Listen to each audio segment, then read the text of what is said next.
Përshëndetje dashur shikues, mirë se vini në Agora News. Do të flasim mbi atë se çfarë po ndodh me Edi Ramën, i cili është braktisur nga presidenti amerikan Donald Trump apo edhe nga vetë Erdogani në samitin e NATO-s, ku Edi Rama është shfaqur i vetëm në disa raste. Por çfarë po ndodh me Edi Ramën, apo merr ai goditjet ndërkombëtare dhe nga ana tjetër atë të protestës? Për të folur për këtë çështje ne kemi dëftuar avokatin e njohur Zaçe Islami. Zoti Islami, përshëndetje. Përshëndetje, faleminderit për ftesën. Zoti Islami, çfarë po ndodh me Edi Ramën, se pam shumë të vetmuar në samitin e NATO-s dhe nuk ka pasur atë vëmendje ndryshe nga sa ka ndodhur herët e tjera? Edi Ramën atje e respektuan ashtu si kundër respektohet një qen kur hyn në restorant që i hedhet një krofe dhe nuk ja var njeri. Ky ishte respekti që i bën Edi Ramës atje. As më shumë as më pak. Sekundër e parë shqiptarët, jo vetëm që s'ja vari njeri, po dhe e neveritën, veçanërisht gjesti që bëri kryetari i NATO-s, i cili i tregoi presidentit amerikan këpucët e bardha të Karagjozit të cirkut Edi Rama. Aq neveri kanë njerëzit për të. Po pati miri tjera është që shqiptarët nuk po ngrihen të armenta i heqin zbukti me forcë, me zor nga zyra. Dhe ai këtu përfiton, dhe i duket vetja se është trim. Po janë ngritur, kanë gati mbi një muaj që janë ngritur, po shkojnë në ditën e 40. Kush është ngritur? Pa ta që bëjmë çik analizën e këtyre që janë ngritur, kush janë? Janë të rinj, qytetarë të ndryshëm, të përfaqësojnë. Hallet e tyre, secili përfaqëson një problem të vetin. Kush i drejton? Thuaj. Pra ju mendoni se protesta do duhet të ketë një kokë në mënyrë që të japë patjetër që dhe një të orientojë edhe turmën. Patjetër, pikërisht për atë për të orientuar jo turmën, publikun, ose quaj turmën. Të orientuar qytetarët në problemet e tyre. Pra, nuk ka, është fakt, drejtimi i protestës, janë spionët e vendosur nga PD dhe PS me bluzat zeza e kini para të dhe mikrofoni, janë ata që komandojnë gjithçka, janë ata që hedhin dhe parullat, janë ata që përcaktojnë ata se çfarë parull do hidhet, dhe jo çfarë do qytetarit verdhje, janë ata që kanë që përjashtojnë me forcë fizike të tyre, të moshuarit që duan të vend të plasë atje dhe të thonë ato që kanë për të thënë, dhe lejojnë vetëm vajzat reja, çunat reja, të cilët dalën atje dhe i luten Edi Ramës. Jepe dore, se kjo është protesta, por kjo është një turp kombëtar, me këtë na turpuar fare. Na kseneritën fare, na nxorën bojnë ndërkombëtarisht. Ku ka për protestë në botë që thuhet me këngë jep dorëgjën. Ç'është kjo? Po Kastili e bëjnë atë, po DPS janë protesta drejtohet nga Salihu dhe nga Edi Rama, ta dini. Dhe ata ku pasoni gjë të tillë se drejtohet nga Edi Rama dhe Berisha? Unë shikoj kush merr pjesë te protestuesit, se unë i njoh. Kryesisht të PD-s, i njoh. Zoti Islami, të rikthehemi sërish te Edi Rama në samitin e NATO-s që u mbajt në Ankara të Turqisë. Ju si e keni parë tashmë Edi Rama ka marrë goditjen nga vet Erdogani nga njëra anë që deri dje cilësohej një mik i veçantë për Edi Ramën, por edhe nga presidenti amerikan Donald Trump, për cilin Edi Rama thoshte se ai kishte besuar vajzën teksa ajo vizitonte Shqipërinë. Ka thënë Edi Rama që i ka besuar vajzën Trumpi? Zoti Islami, në fjalën e tij në kuvend, kur nuk mori pjesë në samitin e Davosit, ai u shpreh se presidenti Trump i kishte besuar vajzën në vizitën e saj që kishte bërë në Shqipëri dhe prandaj kjo ishte arsyeja që ai nuk mori pjesë në samitin e Davosit për të takuar vetë Trumpin. Këto janë pislëqet që nxjerr nga goja, se ai balt kanë bark dhe balt nxjerr nga goja. Ai është mashtrues klasik, po nuk gënjen dot diplomatët. Ai mund të gënjejë qytetarë shqiptar, jo diplomatët do të ri. Ai me Trumpin i ka mbyllur marrëdhëniet me kohë.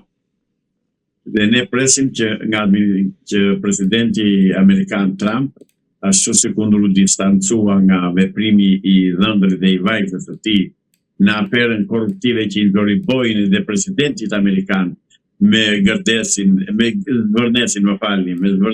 dhe me Sadanin, ashtu atë të bëj dhe me Edi Ramën që të mos e pranoj fare, por gjikundi fare, as në Amerikë të mos shkoj. Pra, ne ky njeri që aktualisht drejton qeverinë shqiptare me forcët e kartonit, duhet të qërohet një orë më parë nga pushteti. Por nuk kam një problem tjetër, shumë më madhor, shumë më të rëndë, se sa Edi Rama. Zotëri, do marrë më rastin që duke ju kërkuar dorëheqja Edi Ramës, e dha dorëheqja. Bukuri. Nuk kushtet e një dorëheqje të thatë, ikën Edi Rama, vjen Taulant Balla. Ikën Taulant Balla, vjen Linda Balluku. Ikën Linda Balluku, vjen Fatmish Xhafa. Pra, kjo është dorëheqja që i kërkohet atij.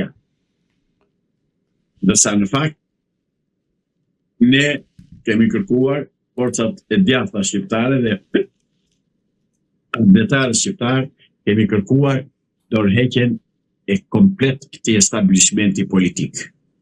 Sepse janë të tërë fajtor dhe bashkëfajtor me Edi Ramën dhe me Sali Berishin që Shqipëria ka ta ndisur këtu ku ka ta ndisur.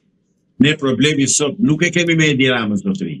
Problemin e kemi me 140 bastardë që janë futur në parlament dhe majmin Edi Ramën, e rrisin, e fryn dhe bën Edi Rama çfarë do qefi në emër të tyre.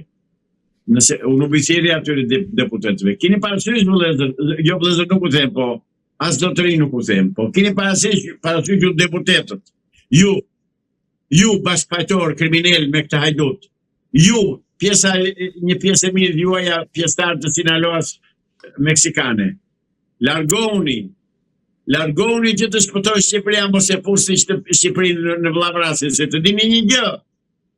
Po që se shpërthen do një dhunë në Shqipëri, fajtori ju nuk është Edi Rama. Se po të dorëzoni kartonat jo më shumë, po 20 vjet nga ju Edi Rama shkon në kosht plerave. Dhe jeni ju që e mbani. Dhe i nati zotëri gazetar i nderuar që të kam bezitur shpesh herë me intervistat e mia ose me ngritjen e tonit, është me këta bandit që kanë uzurpuar karriket e deputetit dhe po mbajnë në këmbë një diktaturë ultraenveriste. Me këta është problemi. Po në këtë rast, a ka rënë Edi Rama në sytet ndërkombëtarëve, sepse në samitin e NATO-s e pam që të ishte ulur një moment kreti vetëm dhe askush nuk e përfillte. Zotëri, një figurë është sa 1000 leksione. Sa 1000 leksione.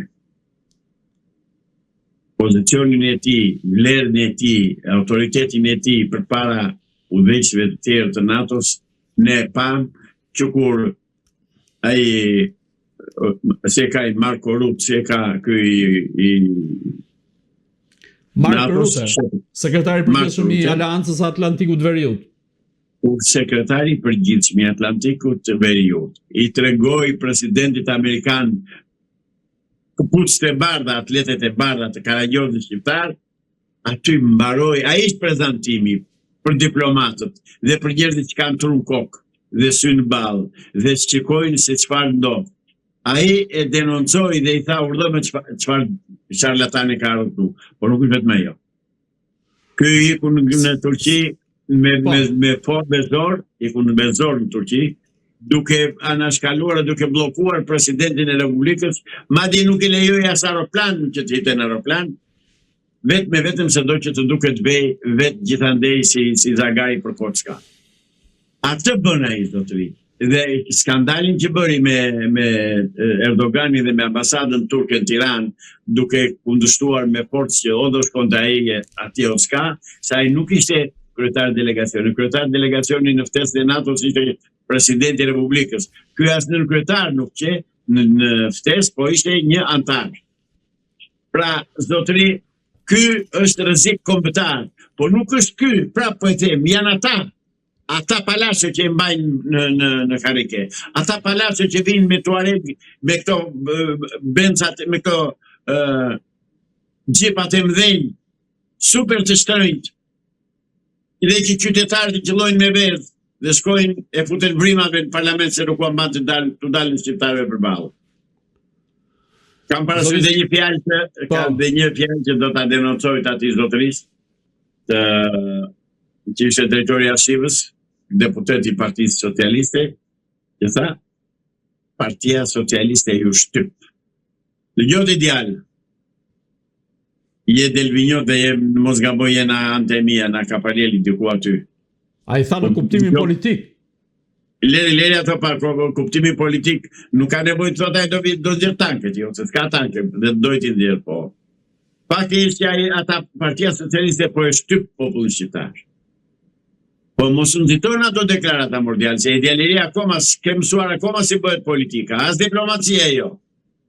Nuk je në kuvend rrugë aty që të dalësh të tregosh forcën.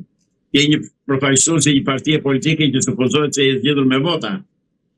Dhe që ta dish ti mua me zbërthirje edhe të përkratu në kohën e fushatës, po unë duke qenë se jam opozitar me ju nuk mora pjesë në këtë punë, por po ta them, si rimëndjes se i ke hejpur kali së prapë i themi në angolëm.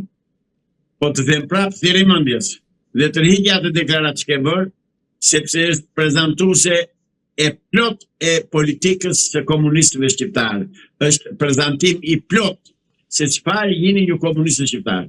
Prandaj ke kujdes me ato deklarata dhe bën të pamundur që të ikni bashkë me këtë sharlatanin, të ikni me paqe, të ikni urtë e butë, pa probleme dhe të hapini rrugën zhvillimit demokratik. Se deri tani jeni bërë paterisë Sali Berishës për të ndjenjur Sali Berisha në pushtet. Zoti Islami, ka pasur një moment kur Mark Rutte tentoi që të vendos një urë komunikimi mes presidentit amerikan Donald Trump dhe Edi Ramës, duke i treguar Trumpit se si Edi Rama kishte ardhur në takim me atlete ndryshe nga përfaqësuesit e tjerë të vendeve të NATO-s që ishin me këpucë, dhe Trumpi e injoroi komplet. Çfarë do të thotë në këtë rast? Po patjetër, ajo është një gaf e Mark Rutterit, është një gaf, është një budallët, po është dhe një denoncim i Edi Ramës, që ti thot, shikoj se kush kërkon të takohet me ty i nderuar president amerikan. Ja një klon cirku, ja një sharlatan, ja një karagjos, ja një shtëpem, një klon cirku, as më shumë as më pak. Pra, ai e ka injoruar dhe e ka injoruar në një mënyrë të tillë që e pa gjithë globi, e pa dhe vetë karagjozë shqiptare Edi Rama, se cili është vendi i tij tek burrat e shtetit që komandojnë NATO sot. Po është fatkeqësi që ai drejtor Shqipërisë sot del ai të përfaqësojë Shqipërinë në NATO. Është turp për Shqipërinë, është turp shqiptar. Është turp po vëllezër shqiptar. Po ju deputet të parlamentit shqiptar. Ai kuptoni që po na nxjini fytyrën ju, jo Edi Rama, se ai nxirr është. Po na nxjini ju. Ju që thoni do të Partia Socialiste shtyp, të merr të keqen Partia Socialiste. E morët vesh se të bën atë të hatin që s'kluhet.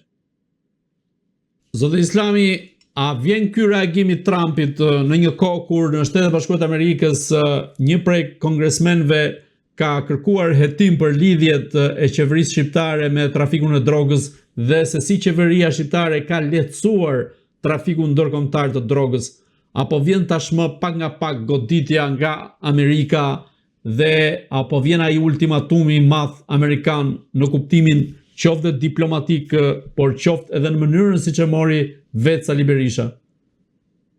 Jo, zotëri, unë lidhur me politikën amerikane ndaj Shqipërisë kam për të thënë këto gjëra. E parë, Amerika nuk interesohet për jetën e popullit shqiptar dhe për shtypjen dhe për diktaturën që është vendosur këtu, po interesohet për të goditur drogët, dhe narkomanët dhe tregtinë e drogës. Mua ajo droga nuk më prish punë mua, se unë s'merrem me drogë dhe i prish punë Amerikës dhe atyre që janë andej matan, grupit Sinaloa, më që thash. Mua më duhet që Amerika të më ndihmojë për të hequr diktaturën, dhe diktatura sot është ulur këmbë kryq në Shqipëri. Është rivendosur diktatura e Enver Hoxhës. Dhe Amerika të pozicionohet zotëri. Do e heqë këtë diktaturë apo s'do e heqë? U tha që do vi ambasadori amerikan generali dhe nuk po vjen. mosavi ati akoma është shumë shqetësuese për mua. Po ajo kërkon kohën e vet për të vendosur në Shqipëri. Ideja është që mënyra se si Amerika i trajton çështjen në raport me Shqipërinë, edhe pse ne jemi një vend i vogël, ka të bëjë shumë në aspektin e goditjes së trafikut drogës, dhe duke goditur lidhjen e qeverisë shqiptare me trafikun e drogës, a do të thotë në këtë rast edhe fundi për Edi Ramën? Zotri, ata që kërkojnë, që thoni ju, për të goditur qeverinë shqiptare nëpërmjet goditjes së tregtarëve të drogës, ajo është që ta marrësh veshin kështu. Jo zotri, e ka drejt, kollaj ta kapi kështu veshin qeveria amerikane. I thotë si zotris, ke narkoman, ke një oligarki trafikantësh dhe hajdutësh dhe kriminalës që merren me Sinaloan e Meksikës, ka vajtur thuhet, si që thanë media, nuk e di sa është e vërtet, që pas ka marrë kontakt me ky Taulant Balla me Sinaloan, nuk e di sa janë të vërteta, këto pam në këto rrjetet sociale. Jo, nuk ka një lajm zyrtar të tillë ose investigim. Urdhë? Nuk ka një investigim konkret për këtë çështje. Po, prandaj thash që nuk e di sa është e vërtet, të më përsipër. Por fakti që Amerika i mëshon problemit më shumë luftës kundër drogës, se sa luftës kundër krimit organizuar në Shqipëri dhe grabitjes të pronave shqiptarëve, se po grabiten pronat ditë për ditë dhe duhet të them një tjetër që ta dinë mirë shqiptarët. Po bëhet luftë klasash e mirëfillt, nuk bëhet më me agitacion propagandë, po bëhet duke u rrëmbyer pronat kundërshtarëve politik. Duke edhe jo rastësisht krye hajduti, krye gangsteri shqiptar, gangsteri s'është ai, po krye hajdut xhepash, Edi Rama mori ASK-n, Agjencinë Qendrore të Kadastrit, në varësitë të tij dhe dalin mbi vendosje me dokumentat falsifikuara. Nuk e keni idenë se çfarë po bëhet në kadastër. Më ka ardhur dje një dokument që ishte i korrigjuar në fakt. I korrigjuar emri, duke qartësisht i korrigjuar. Dhe kadastra nuk ndihet për këtë, po i ka dhënë atë certifikat në pronësisë me emër të korrigjuar. Këto s'kan bërë raki. Po këta kujtojnë se nuk merren vesh. Merren vesh zotri, na vijnë aty se kemi punën tillë që na i sjellin. Pra, kemi të bëjmë me një grup të strukturuar hajdut kriminal, të cilin qeveria amerikane duhet ta denoncojë. Zot Islami, një episod tjetër ka ndodhur në Ankara të Turqisë, ku Edi Rama nuk u prit në aeroport nga presidenti turk Recep Tayyip Erdogan, duke e lënë atë të kretë vetëm në aeroport. Çfarë mesazhi ka dhënë në këtë rast Erdogani Edi Ramës? I ka thënë që qëro mos hajde më në Turqi. Kjo është e qartë. Kur nuk të ftoni zoti i shtëpisë, ne ka ca rregulla që një gjithë bota. Jo ne dhe turqit dhe evropianët që kemi kulturë dhe kemi trashëgimi historike, po dhe ata papuat e Australisë dhe ata po së ftuan, po vajte pa ftuar nuk ta vaj. Ky është, këtë duhet shikojnë shqiptarët dhe këtë duhet ta shikojnë mirë, ta lexojnë mirë atë pritje, ta lexojnë mirë deputetët që aktualisht mbajnë kartonat e Kuvendit Popullor. Dhe po ju them më me qetësi tani, më me ngadalë, më me njerëz villok. Si jam i detyruar të them kështu, largohuni, jepni dorëheqjen, ose shkëputuni nga një grup parlamentar. Jo të bashkoheni me këtë tjetrin, se këta që ju bashkini, po shkëputuni që ati të hiqet e drejtat që të jetë majorancë dhe të dorëzojë pushtetin. Dhe të përgatitet vendi, krijohet qeveria teknike siç është kërkuar, se këtë kërkon protesta. E nuk kërkon protesta që të krijojnë qeveri teknike për DMPS-n. Jo. Protesta kërkon që të krijohet qeveri teknike pa pjesëmarrjen e asnjë nga këta politikanë. Prandaj u them politikanëve, këtyre parlamentarëve, ikni mos e fusi, se dëgjoni, edhe një po ju them. Shqiptarët nuk u harrojnë çfarëdo që të bëni. Edhe në vrim të mirë të futeni do t'u gjejnë. Jeni të sigurt për këtë. Zoti Islami, ke ardhur në një pikë të rëndësishme, duhet të thënë, sa i përket rolit të deputetëve, veçanërisht atyre të Partisë Socialiste. A e shikoni mundësinë që një grup deputetësh të shkëputen nga ajo vija ideologjike, po themi thonjza që i mban të rreshtuar Edi Rama pas tij dhe në një moment caktuar të kërkojnë mocion mosbesimi për ta rrëzuar ato në kuvend. Ata nuk kanë nevojë fare të kërkojnë mocion mosbesimi, mjafton të bëjnë dorëheqje nga grupi parlamentar i Partisë Socialiste, të dalin grup më vete. S'ka nevojë të bëjnë mocion mosbesimi, se me mocion mosbesimi e voton pjesa tjetër. Sikur gjysma e tij tiki, s'kon gjysma e PD-s dhe e mban atë në pushtet. Jo. Të shkëputen 15-20 deputet që dalin më vete, që prishet majoranca atje dhe automatikisht kalojmë në atë që themi zgjedhje, në krijimin e një qeverie provizore për të përgatitur vendin pastaj për zgjedhje të rregullta, të ndershme, ashtu siç është kërkuar nga qeveria teknike e ndërtuar. Dhe unë se kuptoj pse punojnë amerikanët, se ata vetë kanë dërguar aty. Derisa e kanë dërguar aty, atëherë duhet t'i japin pushtetin të krijohet qeveria teknike me qëllim që të prishet kjo strukturë poshtë kriminale slavos komuniste. Zoti Islami në këtë rast, në këtë rast çfarë është duke bërë Elisa Spiropali dhe Erion Braçë në këtë lloj situate? Gjëra pa vlerë. Pa pesh. S'ka pesh. Asnjëri tjetër s'ka pesh. Po mirë, nuk ka personalitetet të tilla Partia Socialiste që ta kundërshtojë Edi Ramën dhe t'i thotë mjaft më? Ato personalitete që ishin vërtet personalitete të asaj partie, Edi Rama i ka eliminuar që para 7-8 vjetë sa u bën. Se kanë ikur të tëra. Dhe Edi Rama ka mbajtur rreth vetes vetëm njerëz që ka komprometuar dhe nuk rrin për arsye ideologjike me Edi Rama, ata i nderuar gazetarë. Ata me Edi Ramën rrinë sepse janë ushqyer prej Edi Ramës dhe kanë ngrënë atë lugën me çorb të prishur dhe tani janë detyruar ta mbajnë të jetën. Ta janë, kjo i mban atje. Megjithatë unë them nuk është vonë, keni bërë që keni bërë, erdhë si erdhët, u ndodhi si u ndodhi, ose u ndodhë ku ndodhët, çfarë kushte e keni kohën në dispozicion plotësisht që ta shkarkoni këtë njeri, këtë turp kombëtar që na është ngjitur si mastiç në këpucë për të mos thënë atë që thot populli. Dhe të shpëtojë Shqipëria, të shpëtojnë shqiptarët, të kthehen emigrantët, të kthehet pronat e Zoti, të rivendoset qetësia në këtë vend të stërmunduar dhe të anullohen të gjitha marrëveshjet që ka bërë me Çiputut. Zoti Islami, si e shikoni fatin e protestës dhe kush mund të jetë ai lider që mund të marrë drejtimin e protestës? Dhe a shikoni Dritan Goxha një figurë përbashkëtuese në këtë rast? Jo, është shërbëtor i njerëz nga partitë e di vetë ku është punë për të, kam thënë kam konflikt interesi me të nuk flas. Ku e bazoni këtë gjë? Se s'ka një fakt të tillë, ku e bazoni? Po pse çfarë fakt do t'i kuraj nuk del të tregoj se çfarë është ka përfaqësor? Ç'është do fakti? Të përfaqësor më kush e ka vënë atje? Po. Kush e ka vënë atje? Ka që thjesht. Jo atë. Po të 15. Çfarë hapi duhet ndërmarrë sipas teje?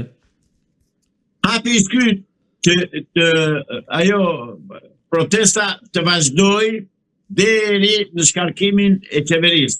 Jo të Edi Ramës, të qeverisë, të parlamentit. Jo të Edi Ramës, të parlamentit. Dhe ajo kërkesa, ajo që thonë Ramanburg, Berishanburg, ajo është për të shpëtuar partitë. Do më thënë heqim krerët, po partitë i kemi. Jo, kriminalët më të mëdhenj janë në partitë e tyre. Ata i kanë bërë krimet në Shqipëri dhe ata duhet të qërohen nga politika. Po si bëhet kjo, do më thënë, si mund ta bëjnë protestuesit një gjë të tillë? Cilat janë ato aksionet konkrete që duhet ndërmarrin në këtë rast? Shkrirja e parlamentit, presidenti i Republikës e ka në dorë është detyrim kushtetues si tjerë. Po nuk e bën. Shkrim parlament. Urdhë? Po nuk e bën. Po do ta bëjë se s'bën ai se, o do ta bëjë do t'ia bëjnë pastaj. Po se bën se është në urdhrat e Edi Ramës, siç thoni edhe ju. Unë po ju them që ai këtë duhet të bëjë, që të shpëtojnë vendin nga gjakderdhe nga 97-2. E ka ai për ta bërë këtë. Do apo s'do do ta bëjë me një këmbë duke hedhur valle. Dëgjoti president, se ty të vuri president Edi Rama. Ceremonjes dhe zbato kushtetutës e je roja e kushtetutës. Ti je gardiani i kushtetutës. Dhe kushtetuta këtu është shkelur me 4 këmbë. Është shkelur në 1, 2 dhe 3 kushtetutës. Janë denoncimet e gjykatës kushtetuese. President, të lutem edhe një herë, nuk të lutem, jo, të kërkoj, jo lutem. Lutemi Zotit, ty të kërkoj të zbatosh kushtetutën dhe të dalësh zot vendit. Dil me faqe të bardhë nga ajo pozit ku je. Dil me faqe të bardhë nga ajo karike që je, mos e nxim veten dhe mos u bë bashkëfajtor me Sinaloën e Tiranës. Zot Islami, si e shikoni reagimin e Edi Ramës deri më tani? A mendoni se ka gjasa që ai t'jap dorëheqjen nisur nga kërkesat e protestuesve, por edhe intensifikimit të protestës? Nuk ka nga e mbanej. Mure vete në vend të tia. Ai mbrapa ka gjithë ata deputetët që i bëjnë presion dhe i thonë mos ik, se po ike di vetje se është pret. Por ka edhe oligarkët të cilëve u ka borxhe. Po ka edhe bandat kriminale me të cilat ka bashkëpunuar. Ai është në hall të madh. Përballë ka protestën. Unë kam dhënë një rrugë atij, po ai nuk po kupton se ku ndodhet. I kam thënë merr avionin ik në Izrael. Kështu që ai duhet iki. Tiki të ratisje dhe të hap rrugën vendit për të zgjidhur problemet e mëdha në të cilën e ka zhytur. Po kur mendoni se do të largohet Edi Rama? Se njerë u shprehet që do të largohet që në fillim të korrikut. Dhe tashmë ai vion të jetë kryeministër, madje ka deklaruar ditën e djeshme që vitin e ardhshëm do të presë edhe samitin e NATO-s në Tiranë. Dëgjoj, do ta ilustroj me një anekdot. Dikur një cjap dolin ma i shkëmbit edhe u ka pandje, tha si e kam të mjekën, tha për të bërë prift. Pak më tutje ishte ujku. E dëgjoj ti, tha, po të lash gjallë unë ty, tha, bëju dhe despoti, tha, jo prift. Edhe Edi Rama, po arriti të mbetet në pushtet deri atëre, Allah dhe past. Po kush është ujku në këtë rast? Populli. Protesta. A mendon se nga dele do të bëhet ujk? Nuk janë dele, jo, e keni gabim. Jo, zotri, nuk është popull dele. Është popull i edukuar me të vërtetë dhe tregoi një ngriti nivelin dhe të prestigjin në botë të shqiptarëve në nivelin maksimal të mundshëm. Shqiptari. Se shqiptarët mund ta bënin dhe si Nepali. Por i thamë botës shpirtërore. E kisha fjalën në kuptimin politik të kuptimin politik janë. Jo, janë kuptimin politik dhe politika, dëgjoj. Ai di ç'është lufta. Vazhdimi i diplomacisë me mjete të forta. Tani jemi në kushtet e diplomacisë dhe po i themi ik, largohu. Kaq, po s'dëgjoj, pastaj do vemi te mjetet e forta. Ora do shkoj populli, nuk e mban dot popullin se i ka vajtur tek s'man më. Ndaj është në rrugë. Ndaj në këtë pikë vape atje vend që të gjithë. Dhe dua të denoncoj ato parullat Shqipëria e re, ta heqin atë se është një turp. Ta heqin dhe atë këngën që i thonë Edi Rama jep dorëheqjen, të heqin ato pistoqe. Shqipëria është e vjetër zotëri, 10.000 vjeçare. Nuk është Shqipëri e re, po Shqipërinë e re duan ta thonë këta që në shikon se ne do ngrëm një Shqipëri të re, tani e bëjnë të dy. Domethënë Partia Komuniste Shqiptare që është e grupuar në dy parti, e ndarë në dy parti, PDPS, po janë komunistë shqiptarë. Zot Islami, në këto kushte që ndodhet Edi Rama, por edhe në një rast caktuar, nëse ai jep dorëheqjen, a mendoni se do të përballet me drejtësinë dhe çfarë po bën SPAK-u që kur ka nisur protesta deri më sot? Ai prandaj nuk jep dorëheqjen, se e di që po dha dorëheqjen do vete SPAK-u automatikisht me njëherë. Organizatorët e protestës kanë dërguar librin e Edi Ramës, Albanian Files, në SPAK. Në këtë rast, a mundi hap punë vetë Edi Ramës ky lloj libri në mënyrën se si i vendoste raportet me arkitektët për ndërtuar kulla në Shqipëri? Patjetër. Ai është për të dënuar me burgim të përjetshëm. Është për të dënuar me burgim të përjetshëm për krimet që i ka bërë ekonomisë dhe vendit shqiptar. Megjithatë, do presim s'paku të veproj, s'paku në pagojnë Amerikanët, zotëri. Dhe unë prapu bijthiri atyre zotërive të ambasadës Amerikane. Merë një situatën ndorën përmes s'paku të dënojnë kriminellit dhe hajdutët. Na shpëtoni nga kjo oktapod që ka zënë populli shqiptar për fytyrë dhe nuk e lëshon. Zoti Islami, unë të falenderoj që ishit në Agora News. Edhe unë falenderoj për ftesën, të kërkoj ndjesë për ngritjen e tonit shpesh herë, po të vajtor për këtë jeti se më pyeti që më ngacmoj. Të përshëndes. Faleminderit sërish. Të dashur shikues, bashkë do shihemi në intervista të tjera, por mos harroni të bëni subscribe në kanalin tonë në YouTube.